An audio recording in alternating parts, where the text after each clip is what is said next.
broadcasting this here on our YouTube channel. See if we get any views there.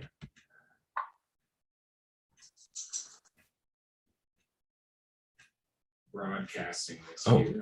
Oops.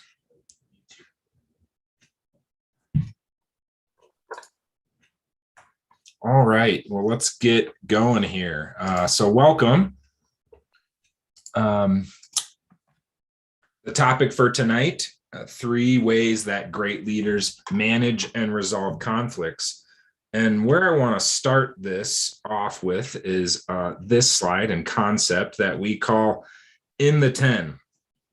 And by in the 10, we mean, around 10% of life generally is stress. It's difficult. We're being challenged. It's intense, where it may be a conflict with someone. And, in leadership roles, and that applies to everyone because everyone is a leader, whether you think you are or not, whether it's a friend, a family member, child, a colleague, this always applies. So in the 10% of life, when it's challenging, that's when we're being tested.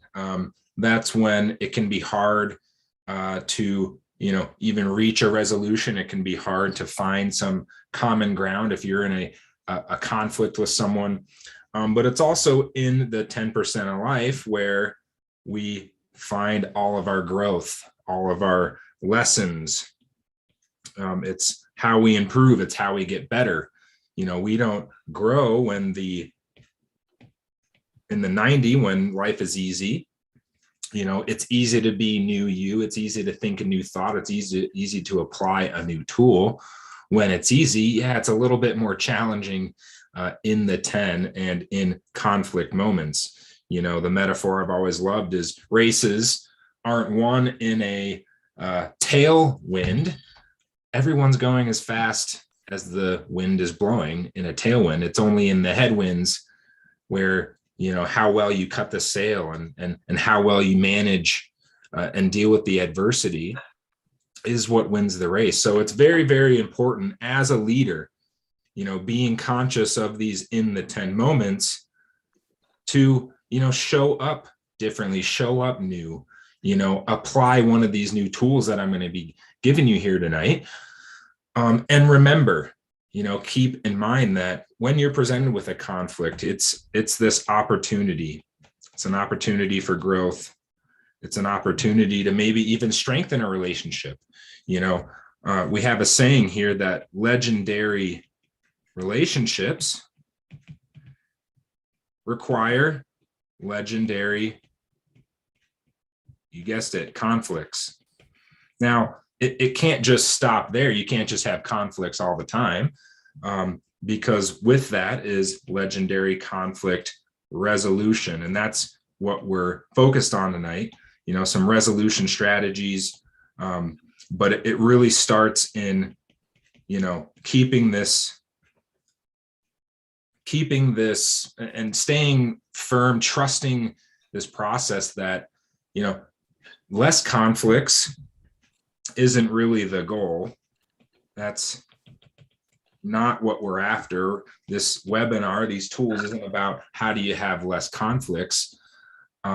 Really, it's more of the flip side, because if less conflicts is your outcome, is your intention, well, guess what? You don't get the lessons, you don't get the growth, you don't get those opportunities. So, welcome the opportunity. Get excited about the opportunity. This is a moment for you to show up as a leader, show up differently with someone. So that's rule number 1. Now, I said in the email too, I was going to give you the basis of really 99, and you could argue all arguments and conflicts is simply this. And a lot of times we hear, when we ask clients or ask an audience, what's the source of your conflict or arguments? We might hear communication problems. We're not communicating well. Maybe it's you just I don't like the other person. lots of different reasons that you'll hear. Communication problems is probably the most common, but that's not really true. A lot of times, most of the time, you're communicating very, very well. It's just that what's being communicated is I'm right and you're wrong. And yeah, I'll listen to your point and I'll wait for till you're done so I can tell you why you're wrong and I'm right, and give you my opinion, give me my thoughts, and I'm just listening to respond. But you look at these arguments and think to maybe some recent arguments that you've had. Did you have this kind of position? You're just really out to prove the other person wrong and support your position as to why you're right. Now we're seeing this so much lately, especially on social media, when it's just text and it's a lot of back and forth, and there's not a healthy discussion. There's not a healthy discord going on. And so underlying a lot of the conflicts out there is this very simple thing. I'm right, you're wrong, and so we have some fun little memes, some quotes. Sheldon, right? Don't you think if I were wrong, I'd know it? But it's important to know that what you're arguing about, the data of the conversation, you may be arguing points for sure, but underlying all of that is this very thing. Now, how do you get around that? It's this very simple tool, and this comes out of our neural communications tools. There's 9 things here. I'm giving you a couple tonight, but this very simple rule: it's better to be kind than it is to be right. If you just take that one simple rule and you live by that, and that's how you approach all of your conflicts, your arguments, I tell you right away, you're going to notice a drastic change in your interactions. If you personally, it doesn't even have to be the other person, get past the I have to be right, and just listen, just understand, just be kind, just have compassion, empathy. Listen, truly listen, understand what they're talking about. I'll tell you, you could leave this webinar, just do this one thing, and you're already going to greatly improve your leadership skills. And so I wanted to bring this up. I actually was going to save this for last, but I have a bonus tool here. This isn't one of the 3, but this comes out. We have a whole course and program on this, on leadership, and we call this the 6 master steps to lasting change and transformation. But this is the process that we follow when we're coaching with a client, when we're training other people in the system how to be an extraordinary leader. They're expected to know this 6-step process inside and out. And I'm not going to cover it tonight because, again, we could spend days, weeks on just this alone. But if you look at the very first step, discover the deepest truths and patterns and creations of the individual. And right under that, what I'm going to say is going to go with your kind versus right tool. What will help it with that is if you get out of your model of the world and get into theirs and truly understand where they're coming from, their view of the world. Why do they think this way? Why are they saying this to me? Why are they angry right now? Why are they upset? What is the deeper root cause of the issue, of what we're conflicted about? When you really take this position and you're, again, getting out of your model of the world and trying to tell this person all about your model of the world and how you think it should be and your point, and let me tell you even more. No, you don't get it. Let me tell you why I'm right. No, just really get into theirs, understand their thought patterns. Now, this takes a little bit more training. Again, we go into deeper into this in our Black Belt leadership courses, or 3-day leadership courses, even understanding how do you, because you'll see all these other points. These are some cues for you that allow you to do that, really understanding a person better than they understand themselves, because maybe they don't even know why they're so upset or angry or the way that they are or presenting in the conflict. And it's your job as a leader to figure that out, especially when you're not even, let's say, part of the conflict. You're just a mediator. You have 2 friends, 2 employees, 2 kids, whatever the situation is, or even a group larger than just 2, a group of people. You're listening for cues, programming cues. How can I reach this person? How can I talk to them at a deeper level? It really starts here. So, letting go of your need to be right, having compassion, having kindness, knowing that that's already going to immediately diffuse a situation, diffuse an intense conflict. And then think about it. When you're kind to someone, they kind of let their guard down, right? You're going to be able to have better rapport with them. You'll connect better. So that was, again, step 2, but this will help with this as well. If you just focus on getting into their model of the world, trying to understand them even better. Now, number 3, and again, this comes out of our neural communication tools as well. And so you've heard the golden rule, right? It's in many different schools of thought, many different forms, but generally it comes in the form of treat others the way that you would like to be treated. Now, it sounds nice. It's not a bad rule, but really think about this. Treat others the way you would like to be treated. I just told you, get out of your model of the world, as a great tip. And if you're in your model of the world trying to, treat someone in your model of the world that you would like to be treated, and you're not really in their model, there's some potential challenges that can arise.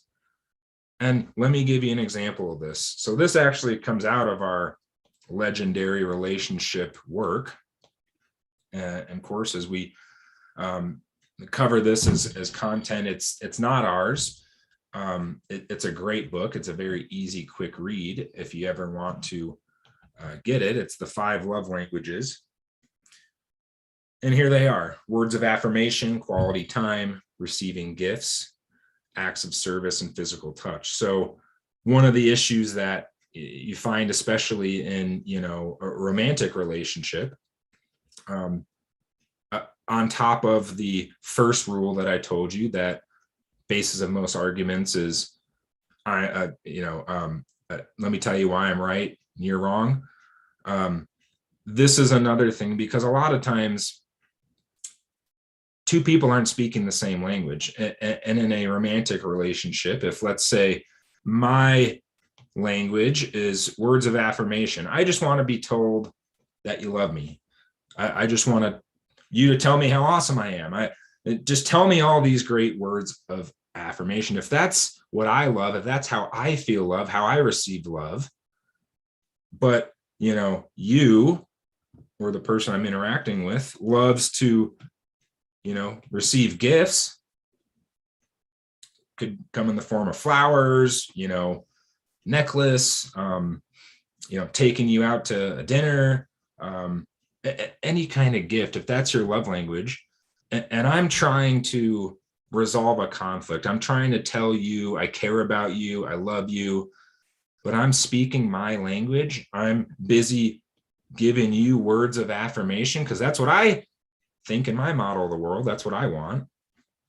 But I don't really understand. I don't get that you really like to receive gifts. Well, yeah, there's going to be a barrier, a language barrier. I mean, you're not going to feel it as much. So, back to our golden rule, treat others the way that you would like to be treated, or speak to others the way that you want to be spoken to. Yeah, it's not the highest form of the rule that exists. And that's why this is called the pyramid rule or the platinum rule. do unto others now becomes as they would do unto them. Do unto others as they would do unto them. So again, you're in their model of the world. You know, you're resolving a conflict by, oh, I know that they love acts of service. So, you know, I'm going to do something for them. I'm going to take a job for them. I'm going to do some, work for them. I'm going to take the garbage out, or I'm going to, clean the house up. So you really have to get into the person's model of the world, understand what language they speak, what they like, what drives them, what hurts them, what, maybe it was something that you said that triggered something in their model of the world. Could be, something that their father said to them for a long time, and, they have a terrible relationship with them and you had no idea. But when you really understand either your people, that you're leading, your employees, you should understand your family already very well enough, understand their family of origin. That's probably the easiest place, to lead. But with friends, this is where you really get to have deeper conversations, get beneath the surface level stuff, really understand, tell me about yourself. Like, tell me about your family. Where are you from? What are your dreams? What are your fears? And you don't even have to have a full-blown, model of the world that a lot of you here have done, that 5-page document where ends up being 20 plus pages. Now you could do that. It's a great thing to do if you are leading a team or you're working with someone one-on-one. You could even do a shortened model of the world, but you can get a lot of this great information as far as the deepest truth, patterns, creations by just asking awesome questions, having compassion, caring. And again, to recap, because I saw a couple people join in a little bit late. The first rule was, you're a leader, you have to view conflicts as part of the process of creating legendary relationships. It's not about avoiding conflict. By doing that, by avoiding a conflict, well, guess what? Now we can throw in one of our other favorite, a TIY, 101 tool. That's an away pattern. You're avoiding pain. It's an attraction for more pain. It's only going to fester. It's going to grow. It's going to get worse until, so if you have a towards pattern that views conflict as healthy and necessary, and it's an in the 10 moment, it's an intense crisis, the world's testing me, the universe is testing me. I welcome challenge, man. I eat conflicts for breakfast and I love it because I know at the end, because I'm going to be a leader and I'm going to, strengthen this relationship with someone. And man, I just love conflicts. It's not an attraction for conflicts. It's an acknowledgement that, hey, this is all great, not something that you fear or, shy away from or focus on getting less of. You have to own these moments first and foremost. You're not taking the position that most people take, the basis of most arguments, that I'm right and you're wrong. You're practicing kindness. And then do unto others as they would do unto them. Get in their model of the world. Understand them better. So if you want more of these tools, we're just scratching the surface here. I gave you 3 things. You saw a glimpse of the 6-step model. This is something we go in depth in our leadership course, our Black Belt leadership course. I'm actually starting a new round tomorrow. Now, that doesn't mean you can't join in. It just means we're going to be starting, the process over from going through the system inside and out. So it's an awesome group. We focus a lot on applying this stuff, on case studies, sharing our own, what's going on in our own leadership journeys. It's a really great group. If you want more, schedule a time with me, go to the website, theInevitableU.com. There's a new feature on the site now. You can book a time, book 30 minutes with me. I'd love to meet with you, ask any questions that you have. I'll give you all the details. Of course, one-on-one coaching, our bread and butter, always available. And then on a more self-paced kind of thing, we have the Live Life by Design course that's taking you through this process of upgrading your mental software. Starts with the model of the world, understanding who old you is, taking you all the way up to greatest version of you. It's an amazing course. You're going to have an awesome experience just doing that alone. But I know a lot of people, that's a challenging thing to do, and they want more a support of a group, just like we have going here with these webinars and calls. So that's $497 lifetime access. And yeah, again, I would love to talk with you if you have any more questions. And that's where I'll open it up for Q&A for tonight's call. It can be anything about the content covered or anything at all. Anything is fair game. So hope you enjoyed that. What do you got for me?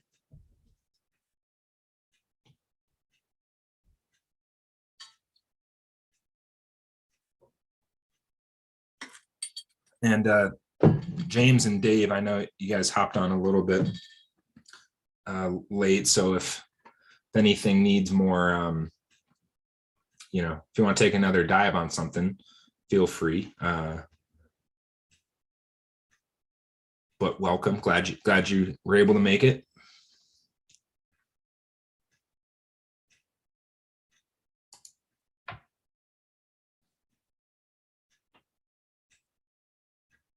Going once, going twice. Let me check my YouTube channel too. I forgot about that. What do we got?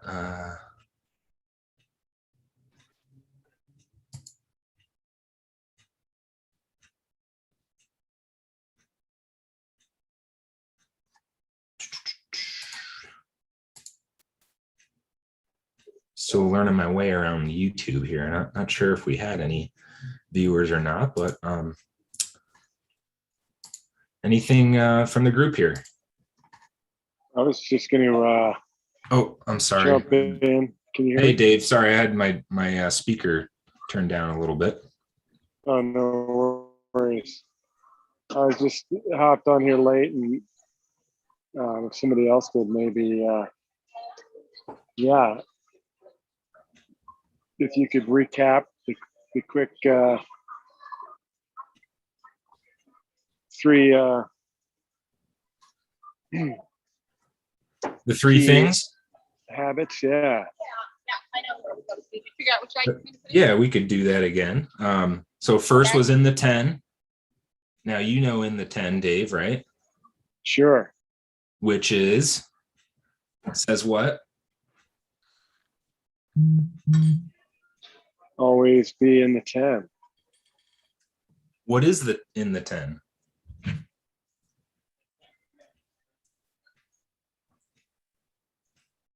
That's sorry, I'm at the rink. If there's background noise, Oh, no like problem. I'm living back at the rink again. Yeah, being in the 10, conflict at a 10, resolution at a 10. Yeah. 10 is the crisis, intense moments of life where you're being tested, you're being challenged. Now, why would I have this one as the number one, the first thing in our leadership conflict management resolution toolbox here? Do you think?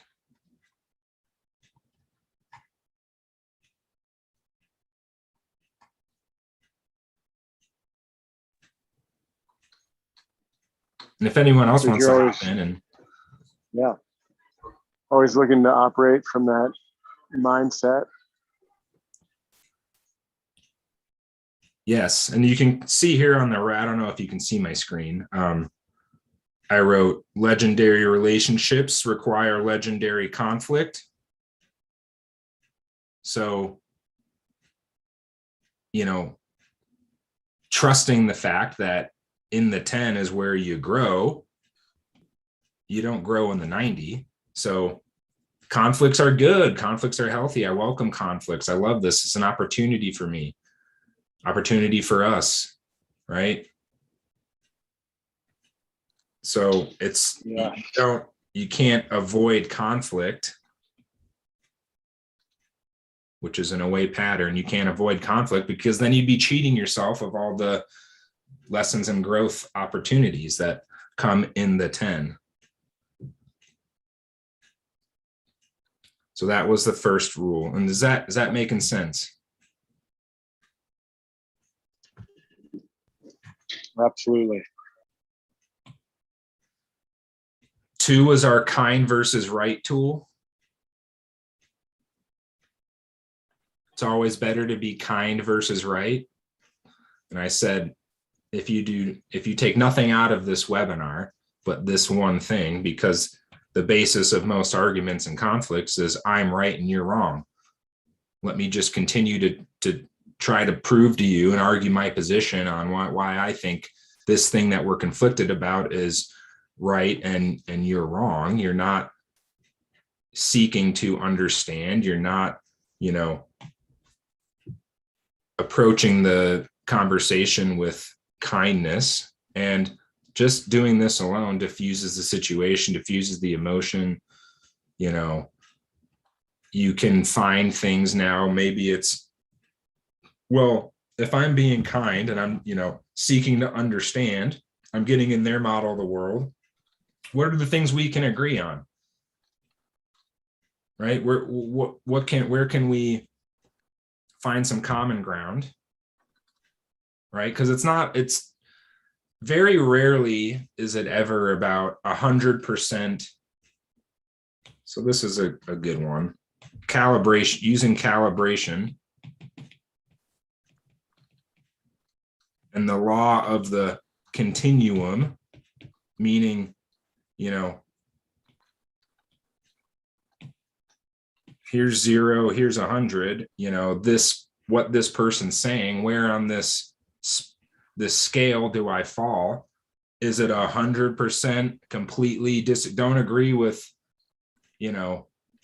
anything that this person is saying? It's very rarely. Now, can we get to, 10%? Here's 10% we agree on. Are we just arguing about 90%? Or are we just arguing about 10%, but we're actually in agreement about 90? So using calibration is another great tool. So you can call this maybe number 5 or 6. I don't know how many tools I've thrown out there yet, but just being kind, let go of just trying to prove your point all the time. Now, there's value to that. I'm not saying don't just completely give up on trying to prove a point, but kindness over being right first. Now, the third one was the pyramid rule versus golden rule. I think you hopped on for this one, right? I don't want to go through the entire content again. Yeah, I came in at the end of this one. Sorry. Oh, no problem. Which was do unto others as they would do unto them. That's where we have our 5 languages of love as an example. If someone's upset about something, and put it in a relationship context,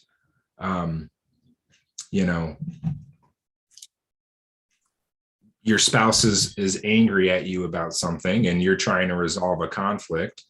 Are you trying to speak your language to them and not theirs? That's why, do unto others as you would do unto yourself, or treat others the way you'd like to be treated, isn't the highest form of the rule. You Yeah, have to be, Brian, you have to be in their model of the world. Brian, this is Colette. Hey, Colette. Can you go down to the 5 love languages? You know, they do have a test out there on their website that you can take, and it will tell you what percentage of that is where you would fall. But you know, just to also another example, I mean, if your primary love language is words of affirmation, as you have highlighted there, but your spouse's is spending quality time, you could send all the words of affirmation that you want. But if you're not spending time with your spouse, because that's their primary love language, and that's how they know that you love them, or that's what communicates to them that you love them, then your words are just for naught. And you've got to Yes. put the action behind it and spend that quality time with that individual. I mean, and the words of affirmation are nice, but for them, you know, something completely different. And a lot of times I think that's where a lot of conflict comes into play, is when we are trying to, you know, give somebody our own primary love language and it's not theirs. Right. Exactly right. So this is another reinforcement of, you know, again, not only the platinum rule or pyramid rule, do unto others as they would do unto themselves, but what we're showing here in the 6-step model, which I gave as a bonus thing, getting out of your model world into theirs. Absolutely crucial. It's actually step 0. If I have another, if I were to make another,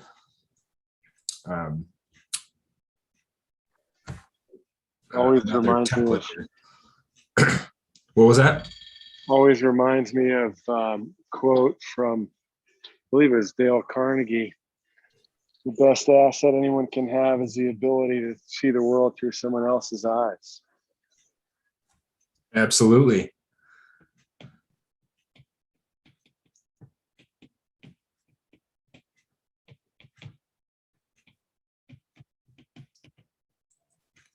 Absolutely. You know, again, and just looking at the interactions that have, the way that things are evolving on social media over the last, what, year and a half now, especially. I think that this is really missing, you know. People aren't seeing, they just see it through their own eyes. This is the way that it is. This is the way I think that it is. And if you don't agree with it, well, now let me lump you in with, you know, half of the population who's one way versus another way. And there's broad generalizations, and then there's a lot of nastiness that occurs, and it just escalates the conflict. Versus, man, think of just, if just like everyone knew this rule, just this one rule. That would We'd be make a kind. big difference. We'd have a lot less conflict if everybody could do that rule. Yeah, and you don't have to agree with what the person sees through their model of the world, but you can understand it. You know, understand it better, understand, well, why would this person think that way? Okay, well, instead of getting angry or getting, you know, nasty and trying to prove a position that way, can I do it with compassion? Can I do it with love? Can I do it with intellect? Can I do it with, you know, other strategies that might be more effective? Yeah, that's where where we see conflict resolution, our legendary conflict resolution strategies. I forgot to make that point up here, Dave, in the 10. Not only does legendary conflict, is it required for legendary relationships, you have to have legendary resolution strategies in place as well. So, these are just a few, the best few really, as far as tools go here in the system that we have for that. So. Hey, Brian. Kate? Just a plethora of thoughts because I love this discussion. Excuse me. For what it's worth, Kate's philosophy is that we're in a time culturally where we have a lack of emotional maturity, so that a lot of conflict is based on winning and not just having a difference of opinion, but wanting to crush your opponent. That just reminds me of 5 and 6-year-old bullies. It is so emotionally immature, the approach to conflict resolution today. It breaks my heart. And that's a general statement because there are plenty of amazing people who are choosing a different path that start with why they're in a relationship. Because, sometimes they're forced on us, employer, employee, a neighbor. Generally, we don't choose our neighbors. Then the chosen relationships, romantic, or, even a church community, college. There's so many awesome opportunities to have relationships, but I like to figure out why I'm in the relationship and am I trying to force a harmony that isn't going to happen, but what can happen even if, or should I say and instead of but, what can happen in those relationships that aren't meant to really blend is an art of allowing respect, acceptance. I wrote down a lot of things of the purpose of a discussion. For me, it starts with who am I having the discussion with, and is the relationship one I'm heavily invested in? Is it a critical relationship?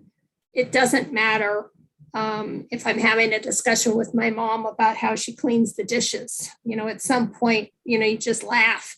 She goes to bed and I do them different. So no problem there. But for me, is the purpose of the discussion to influence, to share, to have clarity, to gain clarity, to be understood or to understand, to accept, to honor. And so many of the ones that we're seeing on social media, it's not just conflict, it's a battle. It's a battle based on wanting to win and crush the opponent, which is a very emotional immaturity. And sadly, we have this sense of anonymity, like being in a car and people not knowing your license plate in your car.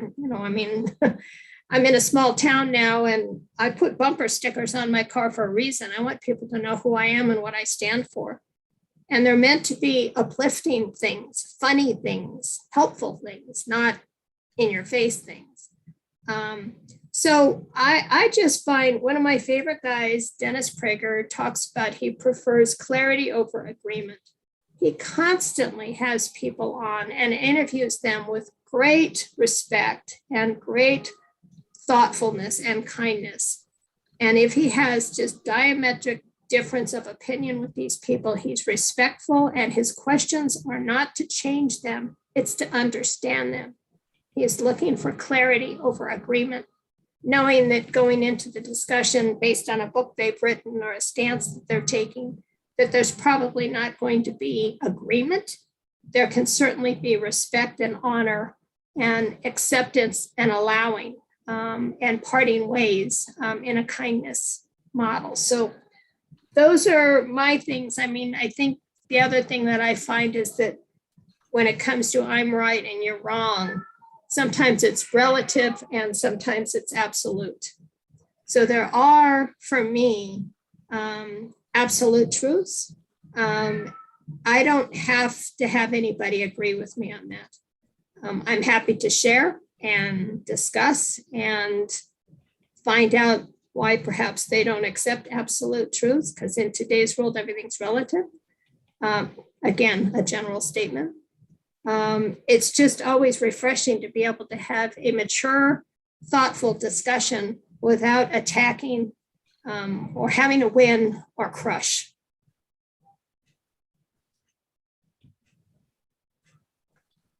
Yes, it is refreshing.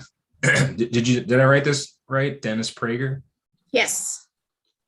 I've heard that name, but I Oh, yeah. He's been on the radio for 35 years. He's out of Los Angeles. He has Prager University, which he began, golly, 8 years ago. It's a virtual university, 5-minute videos. YouTube likes to cancel him because he dared to put the 10 commandments out, thou shalt not kill or murder, and they canceled him. I mean, they want to silence him for ridiculous reasons.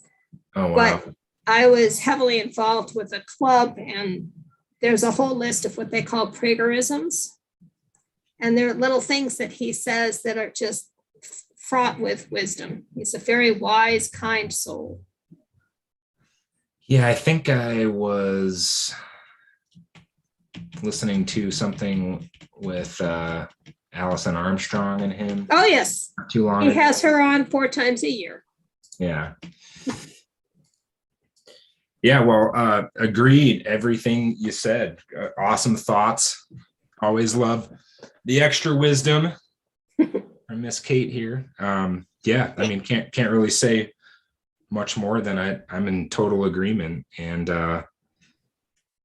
that's why we're here.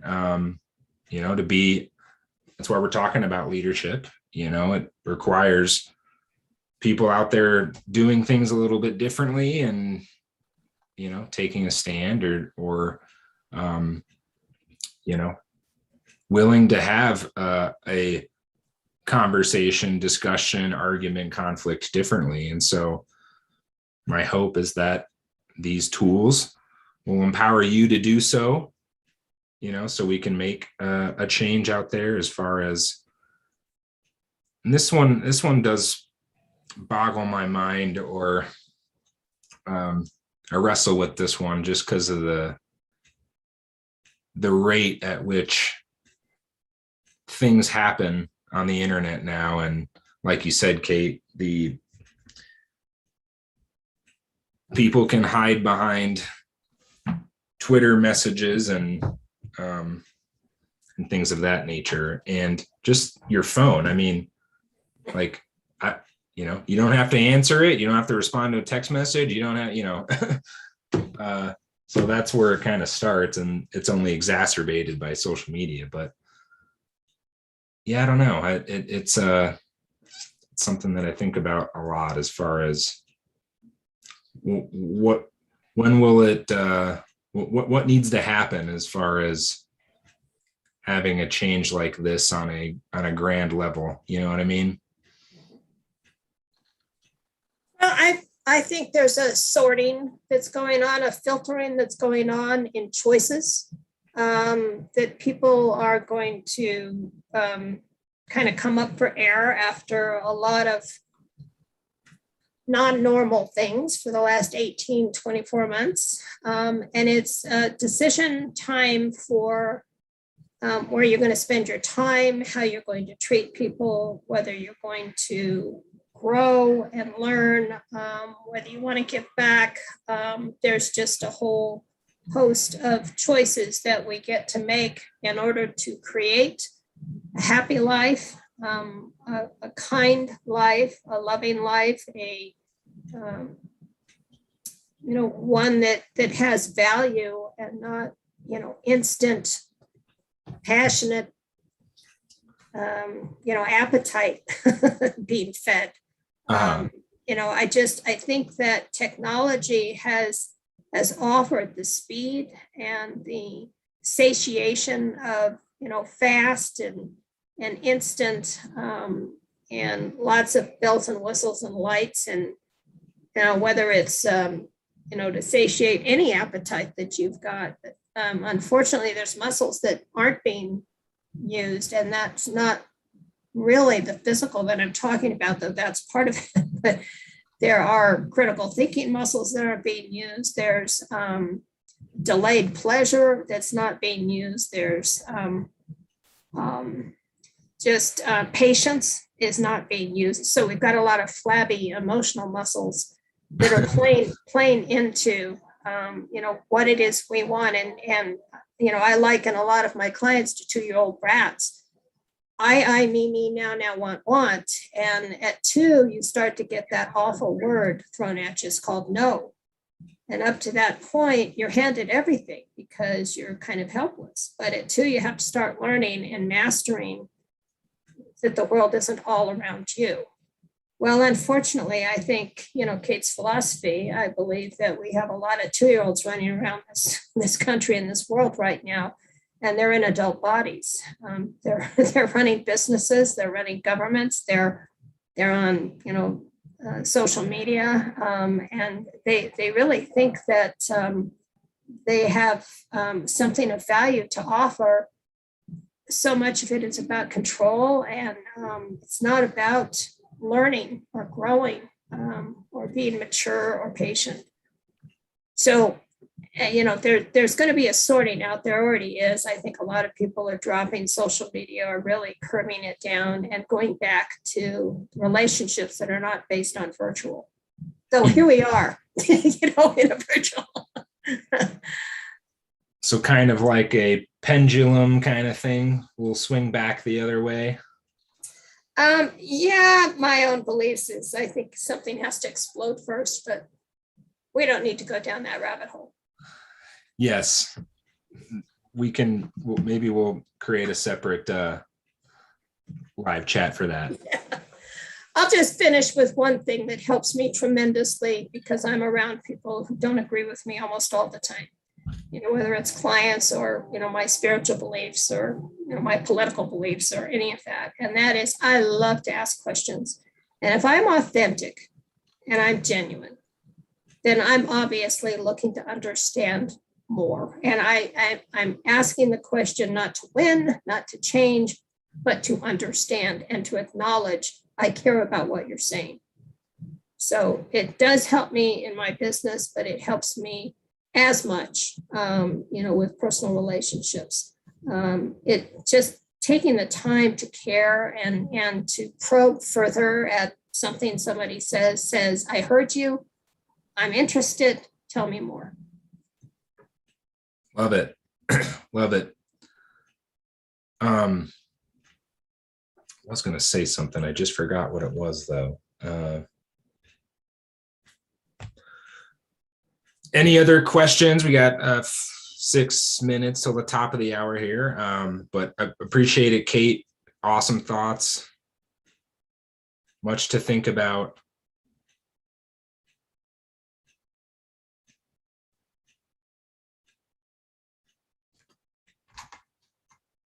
Let me check here.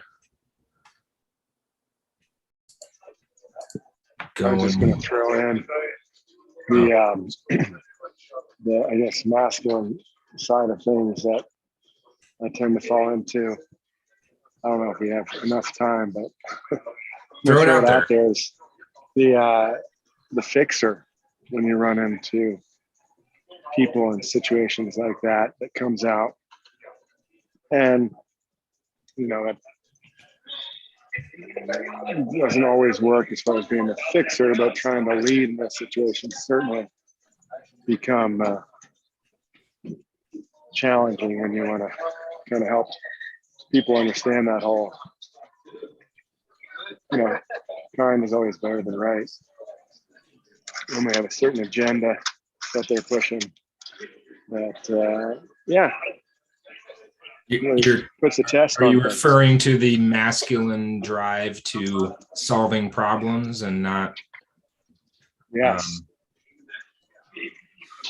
Yes, that is quite the one to throw out with 5 minutes left. But yeah, you're absolutely right, Dave. And what Dave's referring to is when you look at, masculine, feminine dynamic, or IQ, EQ dynamic, generally speaking, an IQ approach trying to solve a problem linearly, point A to point B, and to put it in a relationship sense again, if the opposite side, or an EQ based person or a feminine person, is more in an emotional space, expressing how they feel, not necessarily looking to solve a problem in that moment, but just, for someone to hold space and love them through. That can also create a little bit more, friction, or I don't know I guess you could call it a conflict, maybe conflict of interest, but certainly sometimes it can't help. It's just not the mental space that an EQ or feminine person is in at that moment. They're, it's like someone who thinks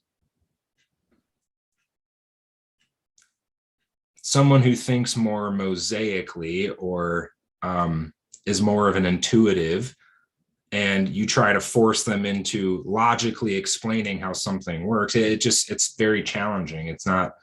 So I think that's what you're referring to, Dave. Is that right? Yeah, for sure. And that's when your awareness needs to kick in and make sure that you're approaching it the best way, right? Correct.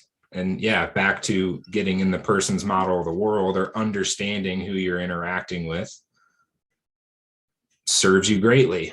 That's it's kind of the gold standard, or the one thing. I said kind versus right was the one thing, but when you're and even just everything that Kate just mentioned, just consciousness about the context, or who you're interacting with, and the purpose or the intention of the discussion, and all these things kind of blend together and are connected. But I just can't say enough about getting into someone's model of the world and how you do that. I mean, it is not something that this might actually be a great topic for our next, our upcoming webinars. We could spend a ton of time on this one alone, but it's something that you want to do, you want to have as your own intention and purpose as a leader, whether it's here or elsewhere through your own resources. Just understand not only others as better than they understand themselves, but understanding yourself too, having your own self-consciousness. That's funny. Self-awareness about how you're interacting with someone. Maybe you think that you're coming off or presenting a certain way, but you're not being received that way. So understanding your own model of the world is also very crucial to this. So another great point, Dave. Appreciate that. Anything else you want to add on that? No, that's great. It's perfect.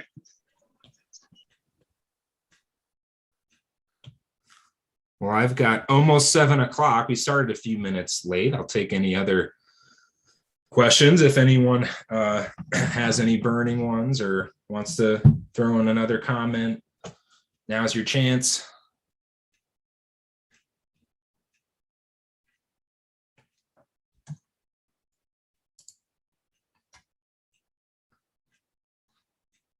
All right, folks. Well, always appreciate your time. Thanks for being here. Great shares, comments. We'll be back next week. I'm considering to, just so everyone here is aware, I'm going to start experimenting with some other webinar times, maybe do a lunch one here and there. If anyone wants to throw some support for that here, let me know. But yeah, I mean, we've been doing 6 o'clock Tuesday nights for so long now. Like to see how other times of day work for people, but we'll continue. We'll be on next week at some point. Thank you, Brian.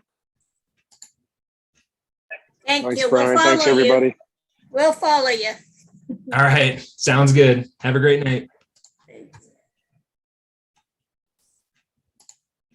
Bye, everyone. Nobody watched